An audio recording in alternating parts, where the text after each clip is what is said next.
बिस्मिल्लाहिर्रहमानिर्रहीम अस्सलाम वालेकुम। चीफ जस्टिस उमर अता बंदयाल 15 सितंबर को रिटायर होने वाले हैं, लेकिन उससे पहले वो बड़ा खड़ा करने जा रहे हैं। सुप्रीम कोर्ट ऑफ पाकिस्तान से बड़ी खबर आई है, इसकी तफसील आपके सामने रखनी है। कप्तान का जादू सर चढ़ कर बोलने लगा है। अदालत अटक जेल मुंतकिल कर दी गई है। तो अब इस्लामाबाद के बजाय जज साहब अटक जेल में कैदी नंबर 804 का जो मुकदमा है वो समाप्त करेंगे। ऐसा क्यों किया गया है ये भी आपको बताना है। तबाही का जिम्मेदार तो इसहाक डार है, नून लीग है। हम तो वैसे ही साथ थे। पीपल्स पार्टी ने एक नया बयानिया बनाना शुरू किया है।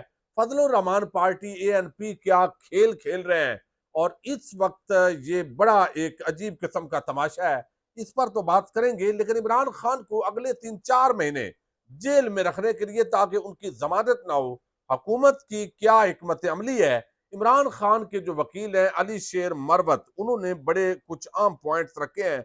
वो पहले आपके सामने रखूं ताकि अंदाजा हो कि ये असल पूरा एक खेल है जो जजस को भी नजर आ रहा होता है, लेकिन जुडिशरी बड़ी बेबस होती है। और अब यहाँ पर शेर अफजल मरवत जो है वो कहते हैं कि अवाम उन्नास को दरज झैल बातों को समझना चाहिए।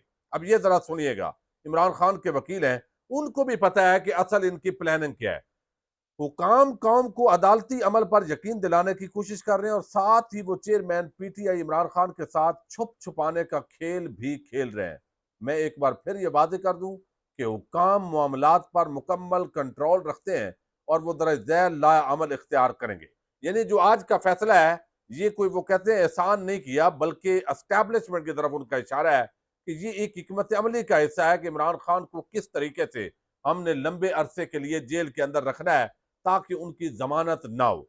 अब वो कहते हैं नंबर एक, पहले तो वो साइफर केस में चेयरमैन पीटीआई को गिरफ्तार करेंगे, और जब तक उनकी जमानत नहीं हो जाती किसी और केस में उन्हें गिरफ्तार नहीं करेंगे। इस अमल में 20 दिन लग सकते हैं, और इसके बाद वो नैब केस यानी तोशा खाना या कादर यूनिवर्सिटी केस में इसकी तहवील में लेना शुरू कर देंगे। दोनों सूरतों में वो खान साहब को अलग अलग गिरफ्तार करेंगे और हर केस में अलग अलग 30 दिन का रिमांड तलब करेंगे। इस अमल के बाद जमानत के मामलात होंगे और आमतौर पर उसे जेल से बाहर आने में तकरीबन 2 माह लगेंगे। इसके बाद एक और मरला शुरू होगा, यानी खान साहब की सेशन के सद में गिरफ्तारी और रिमांड और जमानत के मामलात में तकरीबन 10 दिन लगेंगे। अगर इस दौरान कोई नया केस सामने नहीं आया तो वो लाहौर में दर्ज मुकदमात में गिरफ्तारी के लिए इसकी तहवील लाहौर मुंतकिल करने की कोशिश करेंगे। यानी वो हुकाम की बात कर रहे हैं, आप हुकाम को समझ रहे हैं कि वो किस तरफ इशारा कर रहे हैं। वजह तहवील लाहौर मुंतकिल करने की कोशिश करेंगे। मजीद 15 दिन लगेंगे, और इसके हिसाब से वो चेयरमैन पीटीआई की रिहाई में मजीद 3 माह ताखीर कर रहे होंगे। उनके दर्जा वाला हिकमत अमली का भरपूर तरीके से मुकाबला करेंगे, जैसा कि मुझे हुकूमत से इंसाफ की एक जर्रा बराबर भी उम्मीद नहीं है। अगर हम इसका मुनासिब तरीके से मुकाबला करेंगे तो खान साहब चंद हफ्तों में जेल से बाहर आ जाएंगे। तो ये एक पूरा प्लान है कि पहले नैब है और बाकी जो केसेज हैं उनके अंदर साइफर मामला है, इसके अंदर करके तो फिर सेशन कोर्ट्स के अंदर काफी मुकदमात हैं। इस्लामाबाद की जो थाने हैं वहां पे बड़े मुकदमात हैं। तो इस तरीके से जो है, क्योंकि किसी केस के अंदर कोई जान नहीं है, बस वैसे ही डाल दिया, और प्रोसीजर इतना कमजोर अपाज निकम्मा निजाम है कि इसके अंदर भी बेगुनाह साबित करने के लिए वो टाइम लगेगा। और इस मुल्क के जो इदारे हैं वो माशाल्लाह बड़े जबरदस्त काम कर रहे हैं। अब दूसरी तरफ जो है पीपल्स पार्टी नून लीग अब ये इंतखाबी मैदान में जा रहे हैं, और अब जो है जैसे इरफान सदीकी है सेनेटर, मुस्लिम लीग नून से उनका ताल्लुक है। अब देखिए, अवाम महंगाई से बिलक रही है, बिजली के बिल नहीं भरे जा रहे हैं। अब किस्तों में कर रहे हैं कि आप इतनी किस्तों में बिल दे दें, उसका कोई फायदा नहीं होगा, क्योंकि आगे जो सितंबर का बिल आएगा वो भी फिर किस्तों में करेंगे। तो ये कैसे पे होगा भाई? यानी कोई फायदा नहीं, बिल सारा पे करना है, 1 रुपए की भी माफी नहीं है। जिन्होंने बिजली चोरी जो कर रहे हैं उनका पैसा भी अवाम ने देना है। लाइन लॉसेस, हुकूमत की नाकामियों का पैसा भी अवाम ने देना है। और ये सारा इस तरह के से खेल जो है, वो आईपीपी जो बड़े मगरमच्छ हैं उनका पैसा भी हुकूमत ने देना है। अब यहां पर जो है वो पीपल्स पार्टी के बंदे से पूछें, वो कहते हैं हमारी तो हुकूमत ही नहीं थी। देखें, आम मिनिस्ट्रीज जो है वो वजारत खजाना होती है, वजारत दाखिला होती है, वजारत दिफा होती है, और ये सारे पानी बिजली है, वो सारी वजारतें तो थी नून लीग के पास। तो हमारा तो वजीर खारजा था, हमारा तो वजीर निजकारी और इस तरह की वजारतें थी। तो लिहाजा जो कुछ हुआ है उन्होंने किया। भाई जब आप काबीना में होते हैं तो ये कलेक्टिव रिस्पॉन्सिबिलिटी होती है, ये ड्रामे नहीं है। ये आज जो है 2023 है, लोगों को पता है इस चीज का, लेकिन आपने ये ड्रामे शुरू में सोचे हुए थे ऐसे मलबा डालेंगे। अब जो है वो यहाँ पे चौधरी मंजूर हुसैन है, चौधरी मंजूर है, वो कहते हैं IMF से मुआहदे में ताखीर से सख्त शराइत महंगी बिजली का बायस बनी है। पीपल्स पार्टी ने कभी इसहाक डार को इकानमी का साइंसदान नहीं कहा। पीपल्स पार्टी वो कहते हैं कि IMF से मुआहदे में ताखीर की इसहाक डार ने जिसकी वजह से ये दिन देखने पड़े हैं।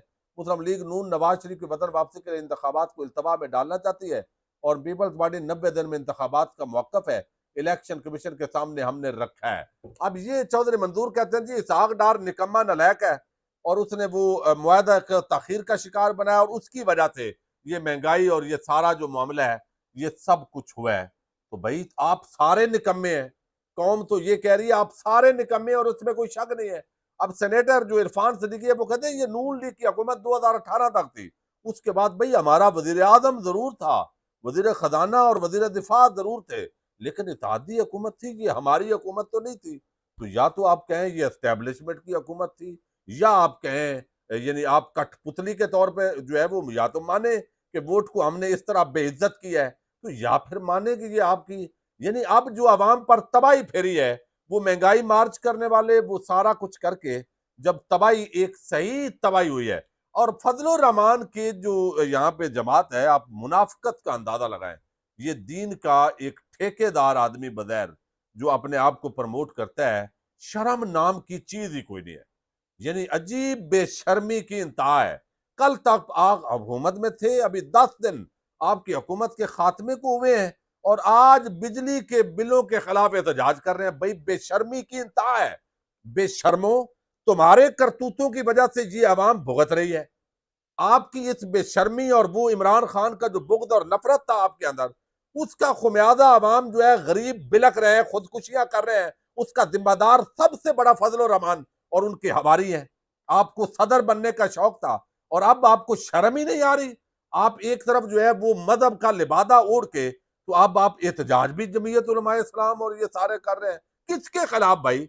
ये आपने यानी ये ऐसे ही है कि एक कातिल बंदा जो है, कातिल एक बंदे को कत्ल करे, फिर उसके जनाजे में वो शिरकत करे बेशर्मी के साथ, और फिर वो मैयत के साथ लिपट के ऐसे रोए जैसे उसका रिश्तेदार जो है वो कोई करीबी जो है वो मारा गया और किसी और जालिम ने मारा है। ये इस वक्त फजल रहमान ये जमीयत उलमा इस्लाम और ये ANP और जो हुकूमती पार्टियां हैं, बिजली पर और लोड शेडिंग पर ये जो एहतजाज है और जो बाकी पेट्रोलियम प्राइसेस में इजाफा है, ये कर रहे हैं, कत्ल भी कर रहे हैं और साथ जो है वो फातिहा खानी भी कर रहे हैं। अजीब यानी ये इंतहा है। अब दूसरी तरफ जो है वो चीफ जस्टिस उमर अता बंदयाल, उन्होंने ये एक बड़ा ज़ाहिर है उनकी अब रिटायरमेंट करीब आ गई है, 17 दिन है, 16 दिन, आखिरी दिन तो काउंट नहीं होगा, वहां वो मौजूद होंगे। अब यहाँ पर जो है वो इसके अंदर जो है वो रिटायरमेंट होनी है और जो इलेक्शन के हवाले से जेर इल्तवा केस है पंजाब और KPK का, उसका उन्होंने फैसला सुनाना है। परसों 31 सितंबर को इस केस की समाप्त होगी। 3 रुकनी बेंच, जस्टिस मुनीब और जस्टिस एजाज उल हसन उनके साथ बेंच में होंगे और ये फैसला जो है पाकिस्तान की तारीख का एक अहम फैसला होगा। उसकी वजह यह है अभी जो इलेक्शन ताखीर का शिकार हो रहे हैं, इस पर भी इंपैक्ट इसका पड़ेगा।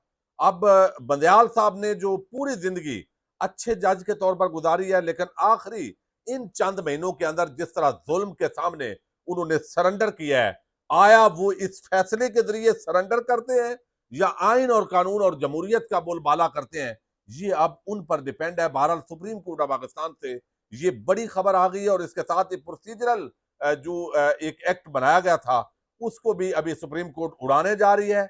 और भी केसेस हैं जो इन दिनों के अंदर जो है वो अब फैसले होने जा रहे हैं। रोजाना की जो समात है वो होगी इस पूरे मामले के अंदर। अब एक और आप देखिए कि पहले तो इस्लामाबाद हाई कोर्ट के अंदर, इस्लामाबाद जो कचहरी थी, वहां जो जज साहब थे उनको दरखास्तें देनी पड़ती थी कि जनाब ये आपकी जो अमारत है F8 के अंदर, जो अदालतें हैं, जो दफातर हैं, ये गैर महफूज है, लिहाजा जुडिशल कम्प्लेक्स के अंदर जो है अदालत मुंतकिल करें ताकि महफूज हो, सिक्योरिटी की सूरत हाल बेहतर रहे। तो उस वक्त कई दफा जज साहब जो है उन्होंने मंजूरी भी दी। एक आध मरतबा नहीं की, फिर वहां पे वाकयात भी इस तरह के होते हैं, जो सिक्योरिटी लैब्स इस तरह के हैं। तो अब ये सारी जो चीजें हैं वो तो होती रही हैं, लेकिन अब जो है वो अटक जेल, चूंकि अवाम का जो रद्द अमल है उसका अंदाजा है इंतजामिया को अभी भी। निगरान हुकूमत है, इनको तो ना इन्होंने अवाम से वोट लेना है, ना ये अवाम में से है। ये तो मुर्तजा सोलंकी जैसे मसखरे लोग यहाँ पे वजारतों पे लाके बिठा दिए गए। तो वो जो इमरान खान का मुखालफ मिला है उसको लाके बिठा दो, एक ही यहाँ पैमाना और क्राइटेरिया लग रहा है। अब यहाँ जो है वो इस तरीके से कि अब ये जो अदालत है, जज साहब अबू अल हसनात जुल्कर नैन साहब, वो बजाय इसके कि इमरान खान, पहले ये खबर थी कि वो इस्लामाबाद आएंगे, सिक्योरिटी जो है वो प्लान तश्कील दिया जा रहा है, और इस्लामाबाद अदालत के अंदर कल ज़ाहिर है वकला और सिविल सोसाइटी की बड़ी तादाद जो है वो आ सकती है। अब अवाम का चूंकि उनको अंदाजा है कि अवाम आ सकती है, फिर माहौल जो है वो थोड़ा खराब हो सकता है, तो सिक्योरिटी जो है वो मामला बनाया गया इस पूरे के अंदर कि जेल के अंदर जो है वो ये समात होगी। अदालत जेल के अंदर मुंतकिल कर दी गई है कैदी नंबर 804 के लिए। और वजारत दाखिला के सिक्योरिटी खदशात पर कल खसूसी अदालत अटक जेल में लगाई जाएगी, ये नोटिफिकेशन जारी हुआ है। तो इमरान खान पर साइफर मुकदमे के अंदर ये पहली इंतहाई आम समात है जो होने जा रही है। और अफसोस ये है कि साइफर के अंदर जो लिखा गया, जो दावा किया गया, अगर उस पर तहकीकात होती तो कौम जो है उसकी तशफ़ी होती। बहरहाल ये अपना अपना वक्त होता है, अपना अपना जमाना होता है, और ये चीज़ें जो है वो वक्त के साथ गुजर जाती हैं। तो इस वक्त चूंकि यकतरफा मामलात जारी हैं, तो ये सारी चीज़ें इस वक्त चल रही हैं। इलेक्शन कमीशन ऑफ पाकिस्तान से आज जो है वो पीपल्स पार्टी के वफद ने मुलाकात की है। ये भी एक प्रेस रिलीज जारी हुई है जिसके अंदर जो है वो बताया गया है कि नवीद कमर साहब, खुर्शीद मुराद अली शाह, शीरी रहमान, नैयर बुखारी, ताज हैदर, फैसल करीम कुंदी ये शरीक हुए हैं। 90 दिन में उन्होंने इलेक्शन का कहा है, लेकिन दूसरी तरफ से कहा गया हम मैक्सिमम इंशाल्लाह जल्दी इलेक्शन करवा देंगे। तो और ये इस तरह की बातचीत भी हुई है। बहरहाल देखते हैं आने वाले दिनों के अंदर क्या होता है। इजाजत दीजिएगा, अल्लाह हाफिज।